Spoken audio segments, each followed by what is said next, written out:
सुधा का कॉलेज बड़ा एकांत और खूबसूरत जगह बना हुआ था। दोनों ओर ऊंची सी मेड़ और बीच में से कंकड़ की एक खूबसूरत घुमावदार सड़क। दाईं ओर चने और गेहूं के खेत, बेर और सहतूत के झाड़ और बाईं ओर ऊंचे ऊंचे टीले और ताड़ के लंबे लंबे पेड़। शहर से काफी बाहर देहात का सा नज़ारा और इतना शांत वातावरण लगता था कि यहाँ कोई उथल पुथल, कोई शोरगुल है ही नहीं। जगह इतनी हरी भरी कि दर्जों के कमरों के पीछे ही महुआ चूता था और लंबी लंबी घास की दोपहरिया के नीले फूलों की जंगली लतरें उलझी रहती थी। और इस वातावरण ने अगर किसी पर सबसे ज्यादा प्रभाव डाला था तो वह थी गेसु। उसे अच्छी तरह मालूम था कि बांस के झाड़ के पीछे किस चीज के फूल हैं। पुराने पीपल पर गिलोय की लतर चढ़ी है और करौंदे के झाड़ के पीछे एक शाही की मांद है। नागफनी की झाड़ी के पास एक बार उसने एक लोमड़ी भी देखी थी। शहर के एक मशहूर रईस साबिर हुसैन काज़मी की वह सबसे बड़ी लड़की थी। उसकी माँ, जिन्हें उसके पिता अदन से ब्याह कर लाए थे, शहर की मशहूर शायरा थी। हालांकि उनका दीवान छपकर मशहूर हो चुका था, मगर वह किसी भी बाहरी आदमी से कभी नहीं मिलती जुलती थी। उनकी सारी दुनिया अपने पति और अपने बच्चों तक सीमित थी। उन्हें शायराना नाम रखने का बहुत शौक था। अपनी दोनों लड़कियों का नाम उन्होंने गेसु और फूल रखा था और अपने छोटे बच्चे का नाम हसरत। हाँ, अपने पतिदेव साबिर साहब के हुक्के से बेहद चिढ़ती थी और उनका नाम उन्होंने रखा था आतिश फिजा। घास, फूल, लतर और शायरी का शौक गेसु ने अपनी माँ से विरासत में पाया था। किस्मत से उसका कॉलेज भी ऐसा मिला जिसमें दर्जों की खिड़कियों से आम की शाखें झांका करती थी। इसलिए हमेशा जब कभी मौका मिलता था, क्लास से भागकर गेसु घास पर लेटकर सपने देखने की आदी हो गई थी। क्लास के इस महाभिनिष्क्रमण और उसके बाद लतरों की छाह में जाकर ध्यान योग की साधना में उसकी एकमात्र साथिन थी सुधा। आम की घनी छाह में, हरी भरी दूब में दोनों सिर के नीचे हाथ रखकर लेट रहती और दुनिया भर की बातें करती। बातों में छोटी से छोटी और बड़ी से बड़ी किस तरह की बातें करती थी, यह वही समझ सकता है जिसने कभी दो अभिन्न सहेलियों की एकांत वार्ता सुनी हो।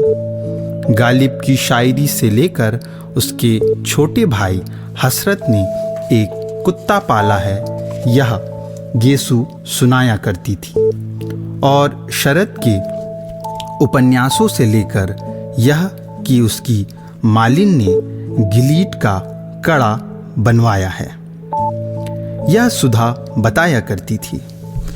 दोनों अपने अपने मन की बातें एक दूसरे को बता डालती थी और जितना भावुक, प्यारा, अनजान और सुकुमार दोनों का मन था, उतनी ही भावुक और सुकुमार दोनों की बातें। हाँ, भावुक सुकुमार दोनों ही थी, लेकिन दोनों में एक अंतर था। गेसु शायर होते हुए भी इस दुनिया की थी और सुधा शायर ना होते हुए भी कल्पना लोक की थी। गेसु अगर झाड़ियों में से कुछ फूल चुनती तो उन्हें सूंघती, उन्हें अपनी चोटी में सजाती और उन पर चंद शेर कहने के बाद उन्हें माला में पिरोकर अपनी कलाई में लपेट लेती। सुधा लतरों के बीच में सिर रखकर लेट जाती और निर्निमेष पलकों से फूलों को देखती रहती और आंखों से ना जाने क्या पीकर उन्हें उन्हीं की डालों में फूलता हुआ छोड़ देती। गेसु हर चीज़ का उचित इस्तेमाल जानती थी। किसी भी चीज़ को पसंद करने या प्यार करने के बाद अब उसका क्या उपयोग है? क्रियात्मक यथार्थ जीवन में उसका क्या स्थान है? यह गेसु खूब समझती थी, लेकिन सुधा किसी भी फूल के जादू में बंध जाना चाहती थी, उसी की कल्पना में डूब जाना चाहती थी। लेकिन उसके बाद सुधा को कुछ नहीं मालूम था। गेसु को कल्पना और भावुक सूक्ष्मता शायरी में व्यक्त हो जाती थी, अतः उसकी जिंदगी में काफ़ी व्यवहारिकता और यथार्थ था। लेकिन सुधा, जो शायरी लिख नहीं सकती थी, अपने स्वभाव और गठन में खुद ही एक मासूम शायरी बन गई थी। वह भी पिछले 2 सालों में तो सचमुच इतनी गंभीर, सुकुमार और भावनामयी बन गई थी कि लोग लगता था कि सूर के गीतों में उसके व्यक्तित्व की रेशे बुन गई हो।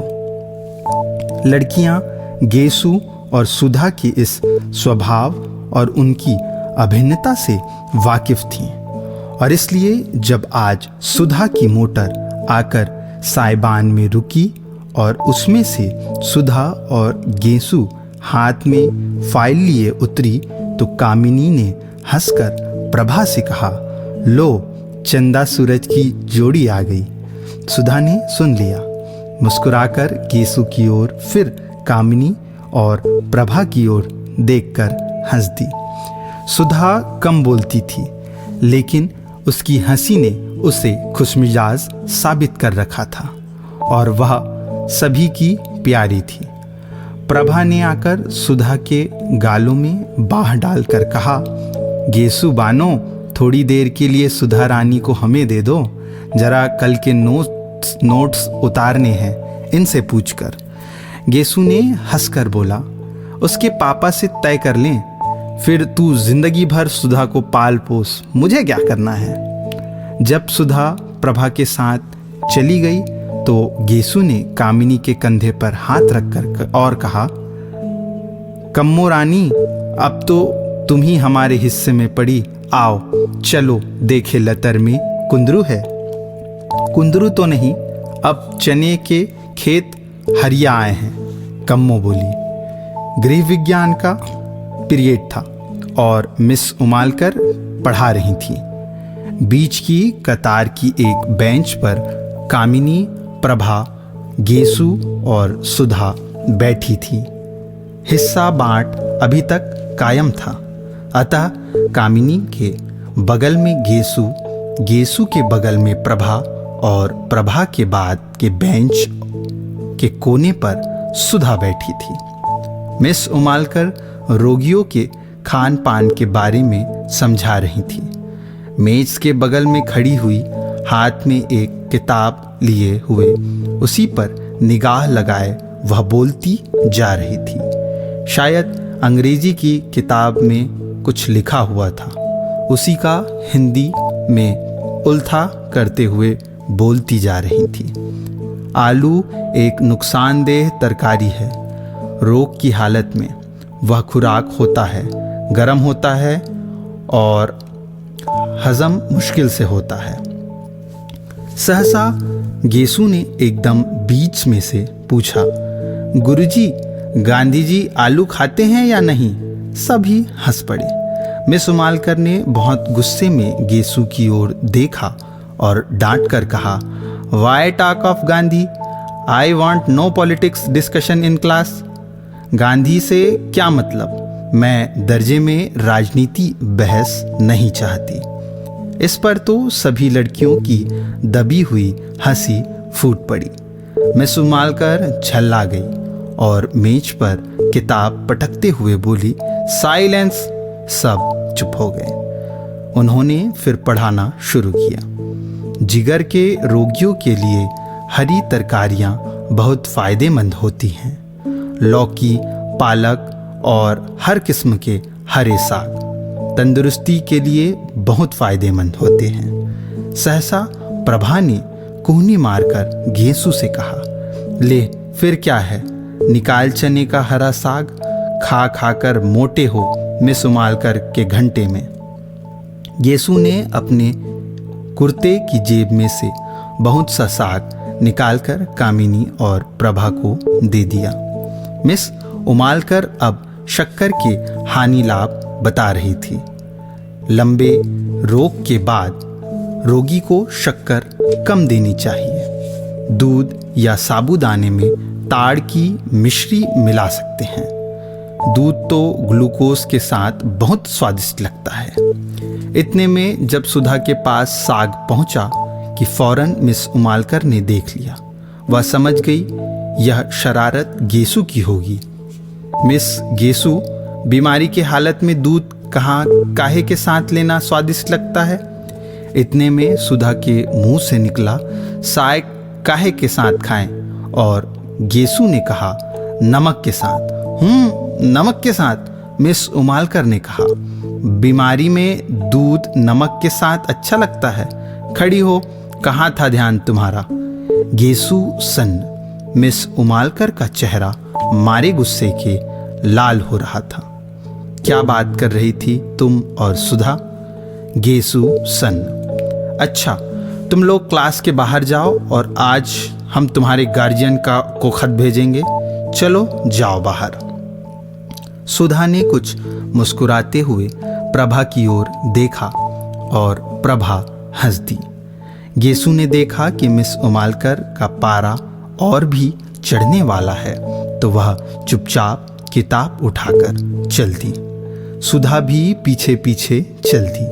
कामिनी ने कहा, खतवत भेजती रहना सुधा, और क्लास ठठाकर हंस पड़ी। मिस उमालकर गुस्से से नीली पड़ गई। क्लास अब खत्म होगी और रजिस्टर उठाकर चल दी। घेसू अभी अंदर ही थी कि वह बाहर चली गई और उनके जरा दूर पहुंचते ही घेसू ने बड़ी अदा से कहा, बड़े बेआबरू होकर तेरे कूचे से हम निकले। और सारी क्लास फिर हंसी से गूंज उठी। लड़कियां चिड़ियों की तरह फुर्र हो गई और थोड़ी ही देर में सुधा और घेसू बैडमिंटन फील्ड के पास वाले छतनार पाकड़ के नीचे लेटी हुई थी। बड़ी खुशनुमा दोपहरी थी। खुशबू से लदे हल्के हल्के झोंके घेसू की ओढ़नी और गरारे की सिलवटों के से आंख मिचोली खेल रहे थे। आसमान से कुछ हल्के रुपहले बादल उड़ रहे थे और जमीन पर बादलों की सांवली छायाएं दौड़ रही थी। घास के लंबे चौड़े मैदान पर बादलों की छायाओं का खेल बड़ा मासूम लग रहा था। जितनी दूर तक छाह रहती थी उतनी दूर तक घास का रंग गहरा काही हो जाता था और जहाँ-जहाँ बादलों से छनकर धूप बरसने लगती थी वहाँ-वहाँ घास सुनहले धानी रंग की हो जाती थी। दूर कहीं पर पानी बरसा था और बादल हल्के होकर खरगोश के मासूम स्वच्छंद बच्चों की तरह दौड़ रहे थे। सुधा आंख पर फाइल की छां किए हुए बादलों की ओर एकटक देख रही थी। घेसू ने उसकी ओर करवट बदली और उसकी वेणी में लगे हुए रेशमी फीते को उंगली में उमेटते हुए एक लंबी सी सांस भरकर कहा, बादशाहों की मुअत्तर ख्वाबगाहों में कहाँ, वह मज़ा जो भीगी भीगी घास पर सोने में है, मुतमईन बेफिक्र लोगों की हंसी में भी कहाँ। लुफ्त तो एक दूसरे को देखकर रोने में है। सुधा ने बादलों को अपनी निगाह नहीं हटाई, बस एक करुण सपनीली मुस्कुराहट बिखेर कर रह गई। क्या देख रही है सुधा? गेसु ने पूछा। बादलों को देख रही हूँ, सुधा ने बेहोश आवाज में जवाब दिया। गेसु उठी और सुधा की छाती पर सिर रखकर बोली, कैफे बरदोश बादलों को ना देख, बेखबर तू ना कुछ ला जाए कहीं। और सुधा के गाल में जोर की चुटकी काट ली। हाय रे, सुधा ने चीख कर कहा और उठ बैठी। वाह वाह, कितना अच्छा शेर है। किसका है? पता नहीं किसका है, गेसु बोली, लेकिन बहुत सच है सुधा। आसमां के बादलों के दामन में अपने ख्वाब टांक लेना और उनके सहारे जिंदगी बसर करने का ख्याल है तो बड़ा नाजुक मगर रानी बड़ा खतरनाक भी है। आदमी बड़ी ठोकरें खाता है, इससे तो अच्छा है कि आदमी को नाजुक ख्याली से साबिक का ही ना पड़े। खाते पीते हंसते बोलते आदमी की जिंदगी कट जाए। सुधा ने अपना आंचल ठीक किया और लटों में से घास के तिनके निकालते हुए कहा, गेसु, अगर हम लोग को भी शादी ब्याह के झंझट में ना फंसना पड़े और इस तरह दिन कटते जाए तो कितना मज़ा आए। हंसते बोलते पढ़ते लिखते घास में लेटकर बादलों से प्यार करते हुए कितना अच्छा लगता है। लेकिन हम लड़कियों की ज़िंदगी भी क्या, मैं तो सोचती हूँ गेसु कभी ब्याह ही ना करूँ, हमारे पापा का ध्यान कौन रखेगा।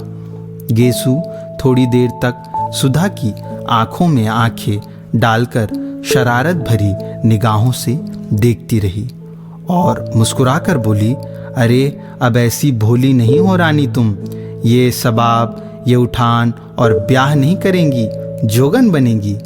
अच्छा चल हट बेशरम कहीं की, खुद ब्याह करने की ठान चुकी हो तो दुनिया भर को क्यों तोहमत लगाती हो।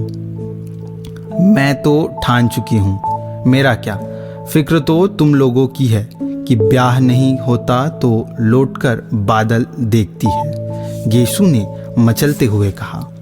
अच्छा अच्छा, गेसु की ओढ़नी खींचकर सिर के नीचे रखकर सुधा ने कहा, क्या हाल है तेरे अख्तर मियाँ का, मंगनी कब होगी तेरी। मंगनी क्या, किसी भी दिन हो जाए, बस फूफी जान के यहाँ आने भर की कसर है। वैसे अम्मी तो फूल की बात उनसे चला रही थी, पर उन्होंने मेरे लिए इरादा जाहिर किया। बड़े अच्छे हैं, आते हैं तो घर भर में रोशनी छा जाती है। गेसु ने बड़े भोलेपन से गोद में सुधा का हाथ रखकर उसकी उंगलियां चिटकाते हुए कहा, वे तो तेरे चचा जाद भाई हैं ना, तुझसे तो पहले उनसे बोलचाल रही होगी। सुधा ने पूछा। हाँ हाँ, खूब अच्छी तरह से। मौलवी साहब हम लोगों को साथ साथ पढ़ाते थे और जब हम दोनों सबक भूल जाते थे तो एक दूसरे का कान पकड़कर साथ साथ उठते बैठते थे। गेसु कुछ झेंपते हुए बोली। सुधा हंस पड़ी। वाह रे, प्रेम की इतनी विचित्र शुरुआत मैंने कहीं नहीं सुनी थी। तब तो तुम लोग एक दूसरे का कान पकड़ने के लिए अपने आप सबक भूल जाते होगे। नहीं जी, एक बार फिर पढ़कर कौन सबक भूलता है, और एक बार सबक याद होने के बाद जानती हो इश्क में क्या होता है। मकतबे इश्क में एक ढंग निराला देखा, उसको छुट्टी ना मिली जिनको सबक याद हुआ। खैर यह बात जाने दे सुधा, अब तू कब ब्याह करेगी। जल्दी ही करूंगी, सुधा बोली। किससे? तुझसे। और दोनों खिलखिलाकर हंस पड़े। बादल हट गए थे और पाकड़ की छाह को चीरते हुए एक सुनहली रोशनी का तार झिलमिला उठा। हंसते वक्त गेसु के कान के टॉप चमक उठे और सुधा का ध्यान उधर खींच गया। ये कब बनवाया तूने? बनवाया नहीं तो उन्होंने दिए होंगे। क्यों? गेसु ने शर्माकर सिर हिला दिया। सुधा ने उठकर हाथ से छूते हुए कहा, कितने सुंदर, कमाल है, वाह। क्यों गेसु, तूने सचमुच के कमल देखे हैं? ना, मैंने देखे हैं। कहाँ? असल में 5-6 साल पहले तक तो मैं गांव में रहती थी ना। ऊंचाहार के पास एक गांव में मेरी बुआ रहती है ना। बचपन से मैं उन्हीं के पास रहती थी। पढ़ाई की शुरुआत मैंने वहीं की और 7वीं तक वहीं पढ़ी। तो वहाँ मेरे स्कूल के पीछे के पोखरे में बहुत से कमल थे। रोज शाम को मैं भाग जाती थी और तालाब में घुसकर कमल तोड़ती और घर से बुआ एक लंबा सा सोंटा लेकर गालियाँ देते हुए आती थी मुझे पकड़ने के लिए। वहाँ किनारे पर पहुँचती तो मैं कहती, अभी डूब जाएंगे बुआ। अभी डूबे तो बहुत रबड़ी मलाई की लालच देकर वह मिन्नत करती। निकल आओ, तो मैं निकलती थी। तुमने तो कभी देखा नहीं होगा हमारी बुआ को ना, तूने कभी दिखाया ही नहीं। इधर बहुत दिनों से आई ही नहीं वे। आएंगी तो दिखाऊंगी तुझे। और उनकी एक लड़की है, बड़ी प्यारी, बहुत मज़े की है। उसे देखकर तो तुम उसे बहुत प्यार करोगी। वो तो अब यहीं आने वाली है, अब यहीं पढ़ेगी। किस दर्जे में पढ़ती है? प्राइवेट विदुषी में बैठेगी इस साल। खूब गोल मटोल और हंसमुख है, सुधा बोली। इतने में घंटा बोला और गेसु ने सुधा के पैर के नीचे दबी हुई अपनी ओढ़नी खींची। अरे, अब आखिरी घंटे में जाकर क्या पढ़ोगी? हाजिरी कट ही जाएगी।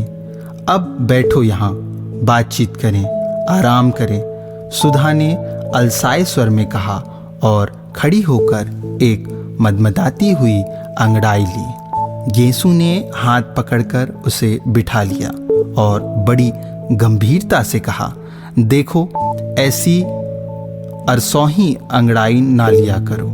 इससे लोग समझ जाते हैं कि अब बचपन करवट बदल रहा है। धत, बेहद झेप कर और फाइल में मुंह छिपाकर सुधा बोली, लो, तुम मजाक समझती हो। एक शायर ने तुम्हारी अंगड़ाई के लिए कहा है, कौन ये ले रहा है अंगड़ाई, आसमानों को नींद नहीं आती है। वाह, सुधा बोली। अच्छा गेसु, आज बहुत से शेर सुनाओ। सुनो। एक हृदय तीरगी है और खाबे कायनात, डूबते जाते हैं तारे, भीगती जाती है रात। पहली लाइन के क्या मतलब है? सुधा ने पूछा।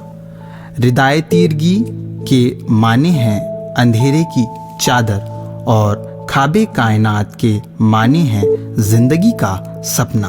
अब फिर सुनो शेर। एक हृदय तीरगी है और खाबे कायनात, डूबते जाते हैं तारे, भीगती जाती है रात। वाह, कितना अच्छा शेर है। अंधकार की चादर है, जीवन का स्वप्न है, तारे डूबते जाते हैं, रात भीगती जाती है। गेसु, उर्दू की शायरी बहुत अच्छी है। तो खुद उर्दू क्यों नहीं पढ़ लेती? गेसु ने कहा। चाहती तो बहुत हूँ पर निभ नहीं पाती। किसी दिन शाम को आओ, सुधा तो अम्मी जान से तुझे शेर सुनवाएं। यह ले, तेरी मोटर तो आ गई। सुधा उठी, अपनी फाइल उठाई। गेसु ने अपनी ओढ़नी झाड़ी और आगे चली।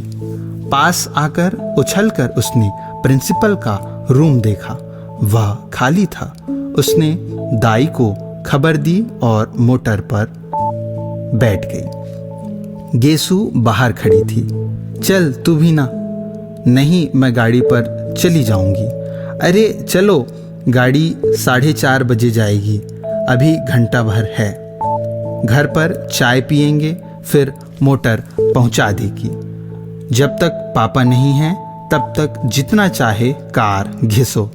गेसु भी आ बैठी और कार चल दी। दूसरे दिन जब चंदर डॉक्टर शुक्ला के यहाँ निबंध की प्रतिलिपि लेकर पहुंचा तो 8 बज चुके थे। 7 बजे तो चंदर की नींद ही खुली थी और जल्दी से वह नहा धोकर साइकिल दौड़ाता हुआ भागा था कि कहीं भाषण की प्रतिलिपि पहुंचाने में देर ना हो जाए। जब वह बंगले पर पहुंचा तो धूप फैल चुकी थी।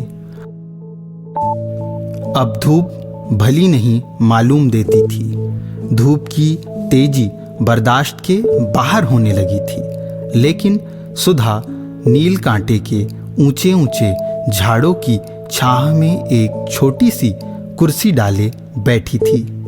बगल में एक छोटी सी मेज थी जिस पर कोई किताब खुली हुई रखी थी। हाथ में क्रोशिया थी और उंगलियां एक नाजुक तेजी से डोरे में उलझ सुलझ रही थी। हल्के बादामी रंग की इकलाई की लहराती हुई धोती, नारंगी और काली तिरछी धारियों का कलफ किया हुआ चुस्त ब्लाउज और एक कंधे पर उभरा हुआ उसका पैफ ऐसा लग रहा था जैसे कि बाह पर कोई रंगीन तितली आकर बैठी हुई हो और उसका सिर्फ एक पंख उठा हो। अभी अभी शायद नहाकर उठी थी, क्योंकि शरद की हल्की धूप सुनहले बाल पीठ पर लहरा रहे थे। नील कांटे की टहनियां उनको सुनहली लहरें समझकर अटखेलियां कर रही थी। चंदर की साइकिल जब अंदर दिख पड़ी तो सुधा ने उधर देखा, लेकिन कुछ भी ना कहकर फिर अपनी क्रोशिया बुनने में लग गई। चंदर सीधा पोर्टिको में गया और अपनी साइकिल रखकर भीतर चला गया। डॉक्टर शुक्ला के पास स्टडी रूम में, बैठक में, सोने के कमरे में कहीं भी डॉक्टर शुक्ला नजर नहीं आए। हार कर वह बाहर आया तो देखा मोटर अभी गैरेज में है, तो वे जा कहाँ सकते हैं। और सुधा को तो देखिए, क्या अकड़ी हुई है आज, जैसे चंदर को जानती ही नहीं। चंदर सुधा के पास गया। सुधा का मुंह और भी लटका। डॉक्टर साहब कहाँ हैं? चंदर ने पूछा। हमें क्या मालूम, सुधा ने क्रोशिये पर से बिना निगाह उठाए जवाब दिया। तो किसे मालूम होगा? चंदर ने डांटते हुए कहा। हर वक्त का मजाक हमें अच्छा नहीं लगता। काम की बात का उसी तरह जवाब देना चाहिए। उनके निबंध की लिपि देनी है या नहीं? हाँ हाँ देनी है, तो मैं क्या करूं? नहा रहे होंगे। अभी कोई ये तो है नहीं कि तुम निबंध की लिपि लाए हो तो कोई नहाए धोए ना। बस सुबह से बैठा रहे कि अब निबंध आ रहा है, अब आ रहा है। सुधा ने मुंह बनाकर आंखें नचाते हुए कहा। तो सीधे क्यों नहीं कहती कि नहा रहे हैं? चंदर ने सुधा के गुस्से पर हंसकर कहा। चंदर की हंसी पर तो सुधा का मिजाज और भी बिगड़ गया और अपनी क्रोशिया उठाकर और किताब बगल में दबाकर वह उठकर अंदर चल दी। उसके उठते ही चंदर आराम से उस कुर्सी पर बैठ गया और मेज पर टांग फैलाकर बोला, आज मुझे बहुत गुस्सा चढ़ा है, खबरदार कोई बोलना मत। सुधा जाते जाते मुड़कर खड़ी हो गई। हमने कह दिया चंदर, एक बार कि हमें ये सब बातें अच्छी नहीं लगती। जब देखो तुम चिढ़ाते रहते हो।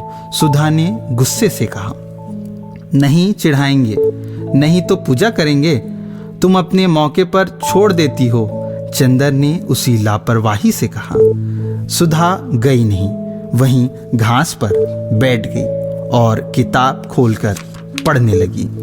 जब 5 मिनट तक कुछ नहीं बोली तो चंदर ने सोचा आज बात कुछ गंभीर है। सुधा, उसने बड़े दुलार से पुकारा। सुधा। सुधा ने कुछ नहीं कहा, मगर 2 बड़े बड़े आंसू टप से नीचे किताब पर गिर गए। अरे क्या बात है सुधा, नहीं बताओगी? कुछ नहीं, बता दो, तुम्हें हमारी कसम है। कल शाम को तुम आए नहीं, सुधा रोनी आवाज में बोली। बस इस बात पर इतनी नाराज हो पागल?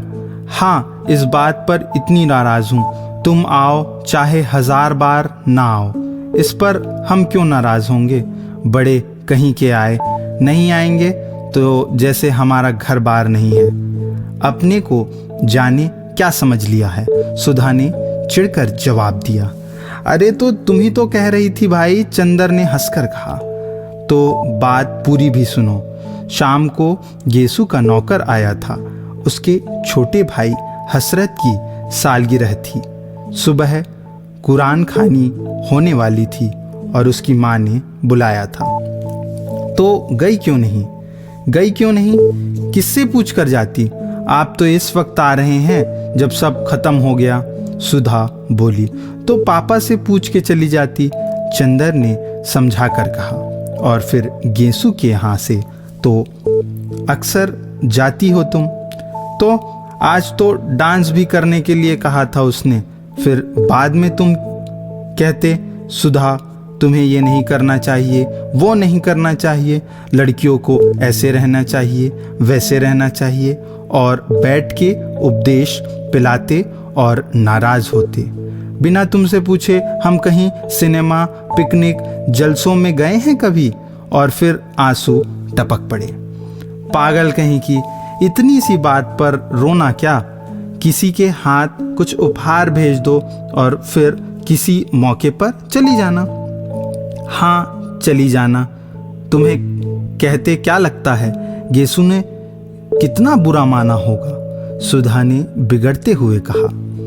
इम्तिहान में आ रहे हैं, फिर कब जाएंगे? कब है इम्तिहान तुम्हारा? चाहे जब हो। मुझे पढ़ाने के लिए कहा किसी से? अरे भूल गए। अच्छा आज देखो कहेंगे। कहेंगे कहेंगे नहीं, आज दोपहर को आप बुला लाइए, वरना हम सब किताबों में लगाए देते हैं आग। समझे कि नहीं? अच्छा अच्छा, आज दोपहर को बुला लाएंगे। ठीक। अच्छा याद आया, बिसरिया से कहूँगा तुम्हें पढ़ाने के लिए, उसे रुपए की ज़रूरत भी है। चंदर ने छुटकारे का कोई रास्ता ना पाकर कहा। आज दोपहर को जरूर से, सुधा ने फिर आंखें नचाकर कहा। लो पापा आ गए नहाकर, जाओ। चंदर उठा और चल दिया। सुधा उठी और अंदर चली गई। डॉक्टर शुक्ला हल्के सांवले रंग के, जरा स्थूलकाय से थे। बहुत गंभीर अध्ययन और अध्यापन और उम्र के साथ साथ ही उनकी नम्रता और भी बढ़ती जा रही थी।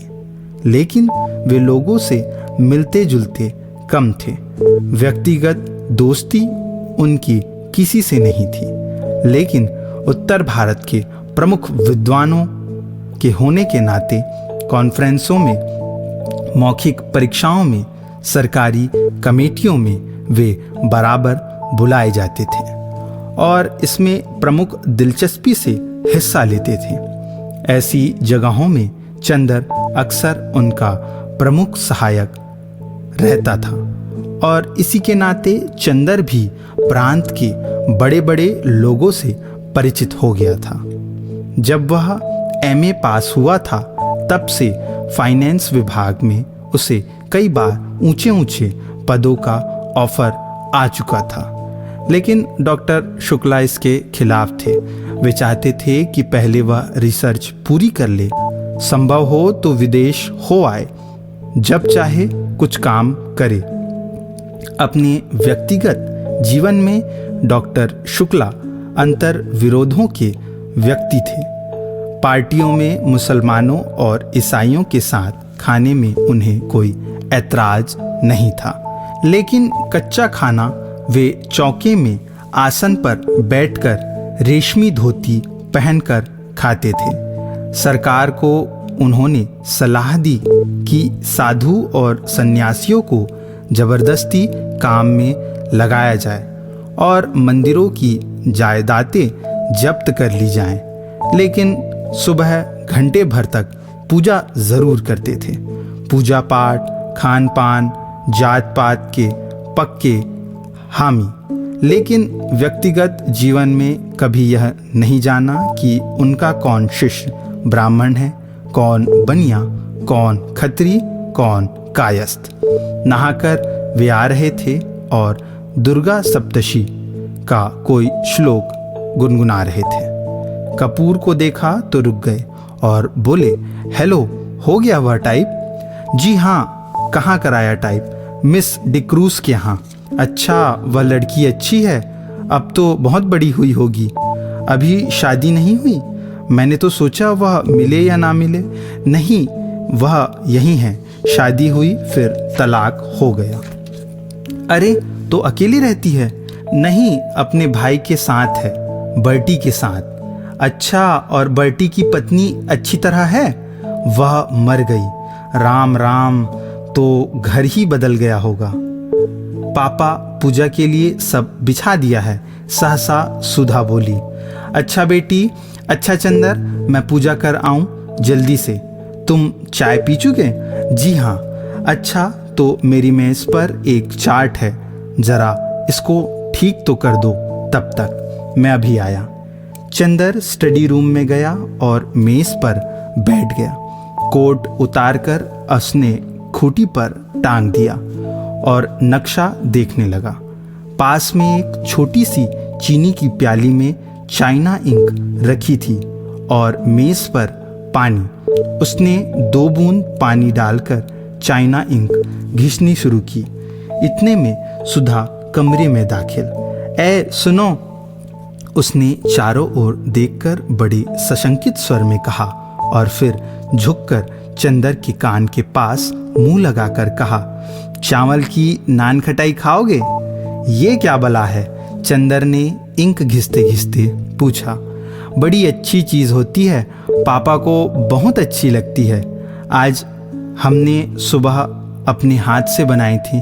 हैं, खाओगे? सुधा ने बड़े दुलार से पूछा। ले आओ, चंदर ने कहा। ले आए हम, लो। और सुधा ने अपने आंचल में लिपटी हुई 2 नान खटाई निकालकर मेज पर रख दी। अरे, तश्तरी में क्यों नहीं लाई? सब धोती में घी लग गया। इतनी बड़ी हो गई, शऊर नहीं जरा सा, चंदर ने बिगड़ कर कहा। छिपा करके लाए हैं, फिर ये सकरी होती है कि नहीं? चौके के बाहर कैसे लाते? तुम्हारे लिए तो लाए हैं और तुम ही बिगड़ रहे हो। अंधे को नोन दो, अंधे काहे मेरी आंखें फोड़ी। सुधा ने मुंह बनाकर कहा। खाना है या नहीं? हाथ में तो हमारे स्याही लगी है, चंदर बोला। हम अपने हाथ से नहीं खिलाएंगे, हमारा हाथ झूठा हो जाएगा। और राम राम, पता नहीं तुम रेस्तरां में मुसलमान के हाथ का खाते होगे। तू चंदर हंस पड़ा और सुधा की इस बात पर उसने पानी में हाथ डुबोकर बिना पूछे सुधा के आंचल में हाथ पोंछ दिए स्याही के और बेतकल्लुफी से नान खटाई उठाकर खाने लगा। बस अब धोती का किनारा रंग दिया और यही पहनना है हमें दिन भर, सुधा ने बिगड़ कर कहा। खुद नान खटाई छिपा कर लाई और घी लग गया तो कुछ नहीं, और हमने स्याही पोंछ दी तो मुंह बिगड़ गया, चंदर ने मैपिंग पेन के इंक लगाते हुए कहा। हाँ, अभी पापा देखे तो और बिगड़े कि धोती में घी स्याही सब लगाए रहती है। तुम्हें क्या? और उसने स्याही लगा हुआ छोर कसकर कमर में खोंच दिया। छी, वही घी में तर छोर कमर में घोंस लिया, गंदी कहीं की, चंदर ने चार्ट की लाइनें ठीक करते हुए कहा। गंदी है तो तुमसे मतलब? और मुंह चिढ़ाते हुए सुधा कमरे से बाहर चली गई। चंदर चुपचाप बैठा चार्ट दुरुस्त करता रहा। उत्तर प्रदेश के पूर्वी जिला बलिया, आजमगढ़, बस्ती, बनारस आदि में बच्चों की मृत्यु संख्या का ग्राफ बनाना था और एक ओर उसने नक्शे पर बिंदुओं की एक सघनता से मृत्यु संख्या का निर्देश करना था। चंदर की एक आदत थी कि वह काम में लगता था तो भूत की तरह लगता था, फिर उसे दीन दुनिया किसी की खबर नहीं रहती थी। खाना पीना तन बदन किसी का होश नहीं रहता था। इसका एक कारण था, चंदर उन लड़कों में से था जिनकी जिंदगी बाहर से बहुत हल्की फुल्की होते हुए भी अंदर से बहुत गंभीर और अर्थमयी होती है, जिनके सामने एक स्पष्ट उद्देश्य, एक लक्ष्य होता है। बाहर से चाहे जैसे होने पर भी अपने आंतरिक सत्य के प्रति घोर ईमानदारी यह इन लोगों की विशेषता होती है। और सारी दुनिया के प्रति अगंभीर और उच्च श्रृंखला होने पर भी जो चीज़ें उनकी लक्ष्य परिधि में आ जाती है, उनके प्रति उनकी गंभीरता साधना और पूजा बन जाती है। इसलिए बाहर से इतना व्यक्तिवादी और सारी दुनिया के प्रति निरपेक्ष और लापरवाह दिख पड़ने पर भी वह अंतरतम से समाज और युग और अपने आसपास के जीवन और व्यक्तियों के प्रति अपने को बेहद उत्तरदायी अनुभव करता था। वह देशभक्त भी था और शायद समाजवादी भी, पर अपने तरीके से। वह खदर नहीं पहनता था, कांग्रेस का सदस्य नहीं था, जेल नहीं गया था, फिर भी वह अपने देश को प्यार करता था, बेहद प्यार। उसकी देशभक्ति, उसका समाजवाद सभी उसके अध्ययन और खोज में समा गया था। वह यह जानता था कि समाज के सभी स्तंभों का स्थान अपना अलग होता है। अगर सभी मंदिर के कंगूरे का फूल बनने की कोशिश करने लगे तो नींव की ईंट और सीढ़ी का पत्थर कौन बनेगा? और वह जानता था कि अर्थशास्त्र वह पत्थर है जिस पर समाज के सारे भवन का बोझ है। और उसने निश्चय किया था कि अपने देश, अपने युग के आर्थिक पहलू को वह खूब अच्छी तरह से अपने ढंग से विश्लेषण करके देखेगा। और उसे आशा थी कि वह एक दिन ऐसा समाधान खोज निकालेगा कि मानव की बहुत सी समस्याएं हल हो जाएंगी। और आर्थिक और राजनीतिक क्षेत्र में अगर आदमी खूंखार जानवर बन गया है तो एक दिन दुनिया उसकी एक आवाज़ पर देवता बन सकेगी। इसलिए जब वह बैठकर कानपुर की मिलों के मजदूरों के वेतन का चार्ट बनाता था या उपयुक्त साधनों के अभाव में मर जाने वाले गरीब औरतों और बच्चों का लेखा जोखा करता था, तो उसके सामने अपना कैरियर, अपनी प्रतिष्ठा, अपनी डिग्री का सपना नहीं होता था। उसके मन में उस वक्त वैसा संतोष होता था जो किसी पुजारी के मन में होता है जब वह अपने देवता की अर्चना के लिए धूप, दीप, नैवेद्य सजाता है। बल्कि चंदर थोड़ा भावुक था। एक बार तो जब चंदर ने अपने रिसर्च के सिलसिले में यह पढ़ा कि अंग्रेज़ों ने अपनी पूंजी लगाने और अपना व्यापार फैलाने के लिए किस तरह मुर्शिदाबाद से लेकर रोहतक तक हिंदुस्तान के गरीब से गरीब और अमीर से अमीर बाशिंदों को अमानुषिकता से लूटा, तब वह फूट फूट कर रो पड़ा।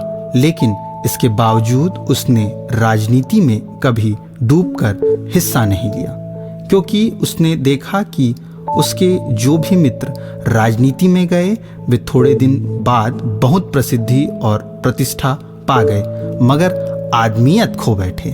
अपने अर्थशास्त्र के बावजूद वह यह समझता था कि आदमी की जिंदगी सिर्फ आर्थिक पहलू तक सीमित नहीं, और वह यह भी समझता था कि जीवन को सुधारने के लिए सिर्फ आर्थिक ढांचा बदल देने भर की ज़रूरत नहीं है।